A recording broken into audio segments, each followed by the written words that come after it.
রাতের ঝড়ে লন্ডভন্ড গোয়ালপুকুর, ক্ষতিগ্রস্ত শতাধিক ঘরবাড়ি ও ফসল। উত্তর দিনাজপুর জেলার গোয়ালপুকুরে শনিবার রাতের প্রবল ঝড় বৃষ্টিতে ব্যাপক ক্ষয়ক্ষতি হয়েছে।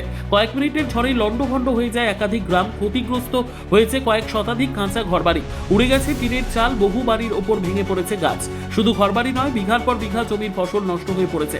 চারিদিকে এখন হাহাকার। শেষ সম্বলটুকু বাঁচাতে মরিয়া চেষ্টা চালাচ্ছেন ক্ষতিগ্রস্ত পরিবারগুলি। খবর পেয়ে ক্ষতিগ্রস্ত এলাকা পরিদর্শনে যান স্থানীয় গ্রাম পঞ্চায়েত সদস্যরা। ক্ষতিগ্রস্তদের পাশে থাকার আশ্বাস দিয়েছেন তারা। এদিকে জেলা জুড়ে এখনো ঝোড়ো হাওয়া ও বৃষ্টির দাপট অব্যাহত রয়েছে।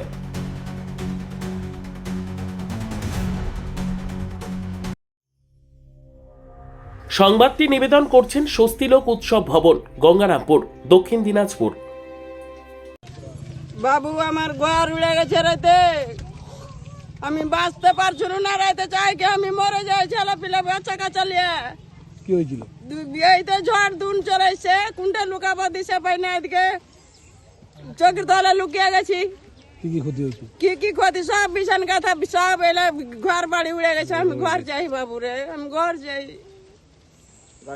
বললাম যখন যে আমি চোখের তলে লুকিয়ে গেছি।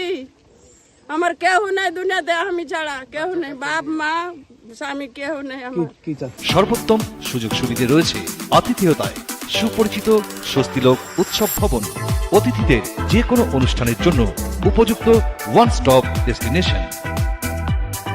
আমরা আপনার বিশেষ অনুষ্ঠানটিকে অবিস্মরণীয় করে তুলি।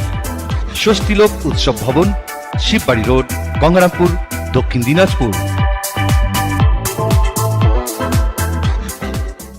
রাত্রে খুব বিশাল বড় ঝড় হয়েছিল।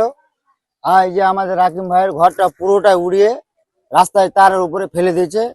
মানে খুব ক্ষয়ক্ষতি, আর খুব মানে মোটামুটি 200-250 স্পিডে ঝড় হয়েছে। মানে এরকম অবস্থা, রাত্রে ছেলে পিলে বাচ্চা কাচ্চা নিয়ে মানে যান বাঁচা মানে ইয়ে হয়ে গেছে, কঠিন হয়ে গেছে এরকম। তখন মানে আর কি যে বাঁচবো কি মরবো কোনো মানে এ নাই, মানে খালি তখন মানে মরবো না বাঁচবো, আর কোথায় যাব কি হবে না হবে মানে কোনো এ নাই, এরকম অবস্থা। আমি নিজে আমার ঘরে চালটা ধরে আমি নিজে ঝুলেছিলাম। কি কি ক্ষতি মানে ঘরটার উড়ে গেছে, আর গাছগুলো ভেঙে ভেঙে ঘরের উপরে পড়ে গেছে, টিন ফিন গুলো ভেঙে গেছে, আর লোহার টিন গুলো ভেঙে গেছে। ব্যুরো রিপোর্ট, উত্তর বাংলা সংবাদ।